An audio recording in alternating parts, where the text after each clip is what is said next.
ஒன்று போட்டுக்கிட்டு துருன்னு வந்தாப்புல. வந்துட்டு சார் நான் உங்களுக்கு ஒரு கதை வச்சிருக்கேன் சார் அப்படின்னாரு. சரி ஏதோ பையன் விளையாட்டு போல ஏதோ சொல்றான் உங்களுக்கு சொல்லுப்பா அப்படின்னு. அப்புறம் சொன்னா அந்த கதையில வந்து அந்த லீட் கேரக்டர் யாருப்பா பண்றது கேட்டேன். சார் நீங்க தான் சார். என்னப்பா சொல்ற அப்படின்னு. இல்ல இது இந்த கேரக்டர் நீங்க தான் சார் பண்ணுவோம். அப்பா நான் ஏதோ வில்லன் கூட ஹீரோ கூட ஏதோ சின்ன பண்ணிட்டு என்ன போய் ஹீரோன்னு சொல்றியாப்பா அப்படின்னு. இல்ல சார் இந்த கேரக்டர் நீங்க கரெக்டா இருப்பீங்க, ஏன்னா இது வந்து ஒரு நெகட்டிவ் கேரக்டர், அதனால நீங்க கரெக்டா இருப்பீங்க அப்படின்னாரு. அதுக்கப்புறம் யார்பா டைரக்டர் அப்படின்னா, சார் நான் தான் சார் படம் எடுக்க போறேன். இன்னும் 19 வயசுல இருக்காது உங்களுக்கு, சின்ன பையமா இருக்கு, நீ எடுக்கிறன்ட்டு அப்படின்னு. இல்ல சார் நான் எடுத்துருவோம் சார். என்ன ஏதாவது படம் ஒர்க் பண்ணிருக்கியா? இல்ல சார் நான் எதுவும் ஒர்க் பண்ணல. அப்ப எப்படி பாடுப்ப? இல்ல சார் நான் எல்லாமே வந்து கம்ப்யூட்டர்ல ஆன்லைன்ல பார்த்து எல்லாத்தையும் கத்துக்கிட்டேன் சார் அப்படின்னா. சரி ஏதோ விளையாட்டு போல ஏதோ சொல்றேன், சரி எடுக்கும்போது பார்ப்போம் அப்படின்னு சொல்லிட்டு அனுப்பிச்சு வச்சுட்டேன். அப்புறம் ஒரு வருஷம் கழிச்சு மறுபடியும் ஃபோன் பண்ணி சார் டேட் கொடுத்தீங்கன்னா எடுத்துலாம் சார் அப்படின்னா. சரி என்னதான் பண்றான் பார்ப்போம் அப்படின்னு சொல்லிட்டு நானும் போய் நடிச்சு ஒரு 20-30 நாள் ஷூட் பண்ணா. நல்லபடியா எடுத்து ரிலீஸ் பண்ணும்போது கொரோனா வந்துடுச்சு. படம் பார்த்தா ஓகே நல்லா இருக்கு, ஒண்ணுமே தெரியாம ஒரு பையன் வந்து எடுத்திருக்கானே, சரி நல்லா இருந்தது. ஸோ அதுக்குள்ளேயும் கொரோனா வந்துடுச்சு, ரிலீஸ் பண்ண முடியல. சரி ஓடிடியா ரிலீஸ் பண்ணலாம் அப்படின்னு சொல்லிட்டு முயற்சி பண்றோம். சரி டீசர் வந்து யாராவது ரிலீஸ் பண்ணலாம் சார் அப்படின்னா. சரிப்பா ஃபர்ஸ்ட் ஏதாவது போஸ்ட் ஏதாவது அனுப்பு பண்ணலாம் அப்படின்னா. சார் நீங்க எத்தனை படம் இதுக்கு நடிச்சிருப்பீங்க அப்படின்னு கேட்டான். நான் சொன்ன ஒரு வருஷத்துக்கு 10 படம், நான் 20 வருஷமா இருக்கேன், வருஷத்துக்கு 10 படம் நான் கூட ஒரு 200 படம் நடிச்சிருப்போம்ப்பா அப்படின்னா. அப்புறம் போஸ்ட் அனுப்பிச்சேன். அதில் பார்த்தா நடிகர் சம்பத் ராமின் 200வது படம் கசகசா, அந்த படத்தோட பேர் வந்து கசகசா இப்படின்னு ஒரு டைட்டில் போட்டு அனுப்புனாரு. எனக்கு வந்து நான் ஏதோ விளையாட்டு போல சொன்ன 200 படம்னு போட்டாரு அப்படின்னு சொல்லிட்டு அன்னைக்கு நைட் ஃபுல்லா நம்ம நடிச்ச படத்தை எல்லாத்தையும் ஆன்லைன்ல தேடி தேடி தேடி தேடி பார்த்தேன். 197 படம் வந்துச்சு நம்ம நடிச்சது, எனக்கு ஞாபகத்தில் இருந்தது. அது சரி ஓகே பரவாயில்ல, ஏன்னா தப்பாய் விடாது, 200 படம் போட்டு அப்புறம் 200 படம் நடிச்சானா நடிக்கலையான்னு யாராவது கேட்டாங்கன்னா பதில் சொல்லுங்கிறதுக்காக தேடி பார்த்தா ஒரு 3 படம் மட்டும் கம்மியா இருந்தது. சரி பரவாயில்ல, ரிலீஸ் ஆகாத படம் ஒரு 40-50 படம் இருக்கு, அதுல இது அட்ஜஸ்ட் ஆயிடும் சொல்லிட்டு நானும் விட்டுட்டேன். அதுதான் என்னோட முதல் படம், சம்பத் ராம் இன் அப்படின்னு போட்டு வந்த படம். அதுக்கப்புறம் ஒரு லாங் கேப்புக்கு அப்புறம் ஒரு டைரக்டர் சார் சந்தோஷ் சேகர்னு பேசுறேன் சார், உங்களை பார்க்கணும் அப்படின்னு அவரும் கேமராமேன் செந்தில் சாரும் பேசினாங்க. ஒரு காஃபி ஷாப்ல உட்காந்துட்டு சார் நீங்க தான் இந்த கேரக்டர் பண்றீங்க சார் அப்படின்னு சொன்னாரு டைரக்டர். இது வந்து ராஜ்கிரண் சார் பண்ணா எப்படி இருக்குமோ அந்த மாதிரி ஒரு கேரக்டர் சார், ஒரு ஊர் பெரியவர், ஒரு பெரிய தலைவர், ஸோ நீங்க பண்ணா கரெக்டா இருக்கும் அப்படின்னு சொன்னாரு. நானும் அதை ஒத்துக்கிட்டு பண்ணி முடிச்சுட்டு ஃபர்ஸ்ட் டைம் வந்து போஸ்டர் அனுப்பிச்சாரு. நான் உண்மையில அதை எதிர்பார்க்கல.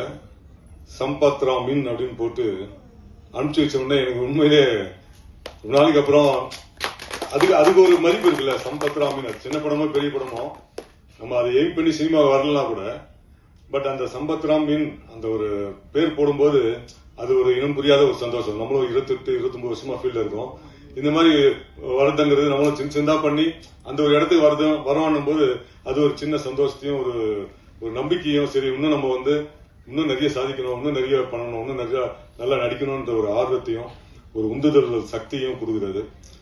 அந்த மாதிரி ஒரு டைட்டில போட்டு எனக்கு அந்த வாய்ப்பை கொடுத்த இந்த படத்தோட நடுநாடு திரைப்படத்துறை இயக்குனர் சந்தோஷ் சேகரன் அவர்களுக்கும், இந்த படத்தோட கேமராமேன் செந்தில்குமார் அவர்களுக்கும், இந்த படத்தோட ப்ரொடியூசர் தாம்பு சார் அவர்களுக்கும் என்னோட மனமார்ந்த நன்றியை தெரிவிச்சுக்கிறேன். முதல்ல மெருகேற்றி நம்முடைய ஐயாவுடைய இசையமைப்பில் என்னுடைய வரிகளை நான் எழுதி கொடுத்தது, அவர் என் வரிக்கு இசை போட்டது நான் வெறும் பாக்கியமாக கருதுகிறேன். பெரும்பாக்கியம். உருவத்தை பார்த்து சில எடை போட்டார்கள், உருவத்தை பார்த்து எடை போட்டார்கள். மெல்லிய உருவம், இவர் என்ன வேணாலும் பண்ணலாம் அப்படிங்கிற மாதிரி. உருவத்தை பார்த்து எடை போடக்கூடாது, கடுகு சிரித்தாலும் காரம் குறையாது. நல்ல ஒரு இயக்குனர், நல்ல கதை வசனகர்த்தா. ஐயா சொன்ன மாதிரி பேப்பரே இல்ல. எங்கப்பா ஸ்கிரிப்ட்? 300 பக்கம் 400 பக்கம் வச்சிருப்பல்ல, எங்க ஸ்கிரிப்ட்? ஒண்ணும் இல்ல சார், நான் பாத்துக்கேன் சார், இங்க இருக்கு சார் ஸ்கிரிப்ட். அப்படின்ட்டு கதையை சொல்லி சொல்லி எடுத்துக்கிட்டே இருக்கார். நானும் திரைப்படம் அங்க எங்கெல்லாம் ஷூட்டிங் நடந்ததோ அங்கெல்லாம் போறேன். நானும் கூடவே இருக்க, அவங்க கூடவே சாப்பாடு அந்த சாப்பாடே சாப்பிட்டுக்கிட்டு கூடவே இருக்க. அப்படி பண்ணுப்பா இப்படி பண்ணுப்பாங்கிற. நானும் ஒரு சிறிய பிள்ளை போல் அங்கே சுழண்டு வந்தேன். பம்பரமா சுழண்டேன். ஆர்டிஸ்ட் எங்களுடைய அருண் கதாநாயகன், இன்னொரு கதாநாயகன் எழில்செல்வன், பின்பு கதாநாயகி அனுஷ்டி. இந்த பிள்ளைலாம் வந்து எங்க ஏரியாவில எப்படி வந்து சொன்ன சென்னையை ஃபுல்லா நான் அங்க வர வச்சேன். எங்க பண்ருட்டி நெய்வேலி பத்திரிகை நம்மளுக்கு எல்லாம் சிறப்பாக நீங்க கோப்பு கொடுத்தீங்க. அதே சமயத்துல என்னுடைய கூட பணிபுரிந்த அனைவரும், கேமராமேன், எடிட்டர் ஆர்கே எடிட்டர் சிறப்பான ஒரு செயல் செஞ்சிருக்காரு. நானே பார்த்து பாராட்ட வேண்டும். கேமராமேன் செந்தில் மாறன், அந்த மாதிரி அடுத்த டெக்னீஷியன்ஸ் எல்லாருமே சிறப்பு. நான் சொன்னதை அதை செஞ்சாங்க. அதை செய்ய வேண்டும். 3 பாடல்களை, தரமான பாடல்கள் கொடுத்தாச்சு. நீங்க வெற்றியடை செய்யணும். ஐயா சொன்னாங்க, சிறு முதலீட்டாளர், சிறு பட்ஜெட்ல படம் பண்றவங்களாம் மேல கொண்டு வரணும் அப்படிங்கிற மாதிரி. அதுக்கு நான் ரொம்ப நன்றி தெரிவிச்சுக்கிறேன். தெரிவாரு எப்படின்னாலும் இப்ப கிட்ட அந்த தாடி உங்களுக்கு கண்டினியூட்டி ஆனி அடுத்த படத்துல பார்த்தா இந்த தாடியே வேற மாதிரி ஒரு ஷேப்ல காட்டுவாரு. அந்த மாதிரி ஒரு சிறந்த நடிகர், நடிப்புக்காகவே வந்து தன்னை அர்ப்பணித்துக் கொண்டவர். ஆமா, நல்ல ஒரு கலைஞர். அவருக்கு இந்த படத்துல வந்து இப்படி ஒரு சிறப்பான வேடம் கிடைத்திருப்பதற்கு வந்து பாராட்டுகள். உங்களுடைய வளர்ச்சி மேன்மேலும் வளர வேண்டும். விழாவின் நாயகன் பரணி சார் சொல்லவே வேண்டாம். எளிமையானவர், ரொம்ப எளிமையானவர், ரொம்ப இனிமையானவர். அற்புதமான மெலடிஸ். மறுபடியும் நம்மள வந்து உங்க பீரியடுக்கு, அதாவது எந்த பீரியடுக்கு, நம்ம பீரியடுக்கு அழைச்சிட்டு போயிட்டீங்க. நானும் என்னென்னமோ பேசணும்னு நினைச்சிட்டு தான் வந்தேன். நீங்க இந்த தயாரிப்பாளர் இயக்குநர்களுக்கிடையே ஏதோ ஒரு பெரிய கருத்து மோதல்கள், ஏதோ ஒரு பெரிய வேறுபாடு இருக்குது. ஒரு இயக்குனர் தான் ஒரு தயாரிப்பாளரையே வந்து வாழ விடாம செஞ்சிடறாரு அப்படின்ற மாதிரி எல்லாம் பேச்சு வந்துடுச்சு. அதனால அதற்கு சின்ன விளக்கம். இந்த மாதிரி சிறு முதலீட்டு படங்களுக்கு வந்து நீங்க இவ்வளவு தூரம் மேல மெனக்கிட்ட இருந்து இதை கொண்டு போய் மக்கள்கிட்ட சேர்க்கறதுக்கு முதல்ல உங்களுக்கு தான் நாங்க கைதட்டி பாராட்ட தெரிவிக்கணும். அதுக்கப்புறம் வந்து கதாநாயகி வந்து ஆங்கிலத்துல ஆரம்பிச்சு வந்து அப்புறம் தமிழ்ல முடிச்சிட்டாங்க. அதனால இவங்களுக்கு நல்ல மிக சிறந்த எதிர்காலம் இருக்கு. ஏன்னா பத்திரிகையாளர்கள்லாம் வந்து இந்த மாதிரி இங்கிலீஷும் தமிழும் கலந்து பேசினா ஒரு நல்ல பூஸ்டப் பண்ணி எழுதி விட்டுருவீங்க. ஸோ அவங்களுக்கு வந்து ஒரு ஃபியூச்சர் நல்லா இருக்கு அந்த அம்மாவுக்கு. அதே மாதிரி இந்த படத்தோட பாட்டை பத்தி சொல்லணும்.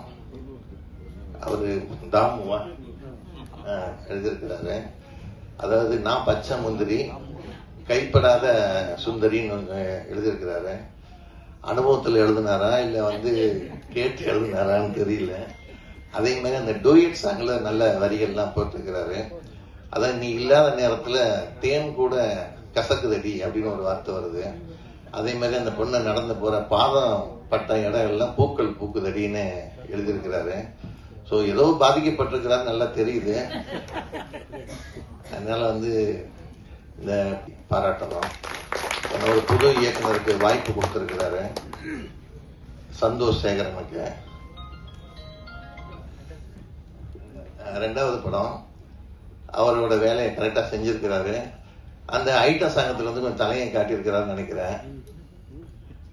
அதுல அவரோட ஆசைய ஒரு தயாரிப்பாளரோட பையன் பாட்டுல ஆசையை தேர்ந்துட்டாரு, டைரக்டர் நடிச்சு தேர்ந்துட்டாரு. அதாவது பொதுவா ஒரு வாசகம் உண்டு, இல்லை என்பதே இல்லை அப்படின்னு சொன்னோம்னா அது அம்மா அப்பா இருக்கும் வரைன்னு சொல்லுவாங்க. அது மாதிரி ஒரு தயாரிப்பாளர் இருக்கிற வரைக்கும் டைரக்டர் நல்லா படம் எடுத்து கொடுத்தாருன்னா அந்த தயாரிப்பாளர் வந்து ஒரு 100 குடும்பத்துக்கு சோறு போடுறவர் அவர் இந்த ஷூட்டிங் முடிகிற வரைக்கும். ஸோ அந்த தயாரிப்பாளர் நல்லா இருக்கணும் மெயினா.